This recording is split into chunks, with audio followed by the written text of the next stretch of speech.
고발 사주 의혹을 수사하고 있는 검찰이 손준성 검사의 수사정보정책관 시절 부하 직원을 압수수색한 것으로 확인됐습니다. 최근 고위공직자 범죄수사처가 압수수색을 벌인 동일 인물입니다. 검찰과 공수처가 같은 대상을 차례로 압수수색을 한 건데 고발장 작성자 범위를 좁힌 것 아니냐는 분석이 나오고 있습니다. 강희경 기자가 취재했습니다.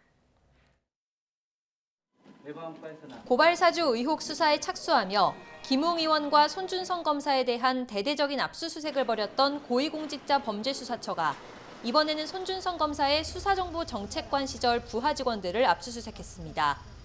고발장 전달 시점인 지난해 대검 수사정보 정책관실에 근무했던 A 검사와 파견 근무 중이었던 B 검사를 상대로 사무실 PC와 휴대전화 등을 확보한 것으로 알려졌습니다.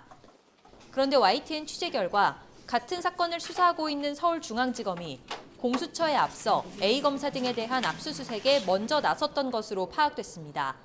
검찰이 대검 감찰부에서 압수수색 형식으로 진상조사 자료를 건네받긴 했지만 사건 관계자에 대한 강제 수사가 확인된 건 이번이 처음입니다. 앞서 공수처가 발부받은 압수수색 영장에는 손 검사가 대검 소속 성명불상의 검사에게 고발장 작성을 지시한 것으로 적시돼 있어서 제3의 인물이 등장한다는 관측이 나왔습니다.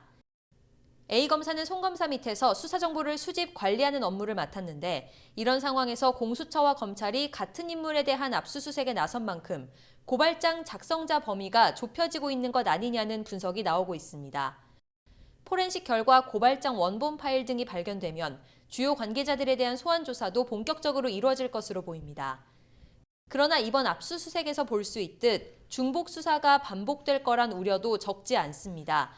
두 기관이 같은 사안을 수사하면서 동일 인물을 중복해서 압수수색한 건데 특히 A 검사에 대해서는 모두 휴대전화를 확보한 것으로 전해졌습니다. 검찰이 A 검사의 기존 휴대전화를 먼저 확보했고 이후 A 검사가 새롭게 마련한 휴대전화를 공수처가 가져간 것으로 보입니다. B 검사에 대해서도 검찰이 이미 확보해놓은 PC 자료를 공수처가 다시 압수해간 것으로 알려졌습니다. 두 기관의 수사가 각각 진전되면서 손준성 검사 소환도 조만간 이뤄질 것으로 보입니다. 그러나 중복 수사를 하기에 앞서 수사의 키를 잡을 주체를 먼저 정리하고 가야 한다는 목소리도 나옵니다. YTN 강희경입니다.